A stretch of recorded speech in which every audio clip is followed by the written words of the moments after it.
দীর্ঘ ১৯ বছর পর আবার যাত্রা শুরু করল বাংলাদেশ টেলিভিশনের আলোচিত অনুষ্ঠান নতুন করে। রামপুরায় বিটিভি ভবনে ২০২৫ সালের জন্য আগ্রহী প্রার্থীদের রেজিস্ট্রেশন কার্যক্রমের উদ্বোধন করে তথ্য ও সম্প্রচার উপদেষ্টা মোহাম্মদ মাহফুজ আলম। তিনি বলেন, এই অনুষ্ঠানটি শহীদ জিয়াউর রহমানের সময়ে শুরু হয়েছিল। রাজনৈতিক বিবেচনার বাইরে গিয়ে দেশের শিশু কিশোরদের সংস্কৃতির চর্চা বাড়ানোর জন্য এটি আবার শুরু করেছে সরকার। আগামী ৫ সেপ্টেম্বর পর্যন্ত অনলাইনে রেজিস্ট্রেশন করা যাবে। দেশকে ১৯ অঞ্চলে ভাগ করে বাছাই পর্ব শেষে বিজয়ীরা অংশ নেবেন মূল প্রতিযোগিতায়।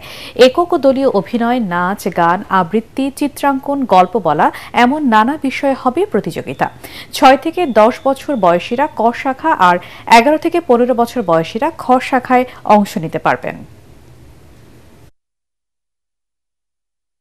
দলের ঊর্ধ্বে গিয়ে এবং দলীয় মতাদর্শের ঊর্ধ্বে গিয়ে তারা দেশকে, দেশের মানুষকে রিপ্রেজেন্ট করবেন এবং আমাদের এই যে কিশোর তরুণ আছে এবং এদের যারা একটা অংশ হয়তো অভ্যুত্থানে অংশ নিয়েছে, তারা আসলে দেশকে গড়ার জন্য, নিজেকে বিকশিত করার জন্য, নিজের প্রতিভাকে বিকশিত করার জন্য অংশ নেবেন এবং আশা করি আয়োজনটা সুন্দরভাবে শেষ হবে।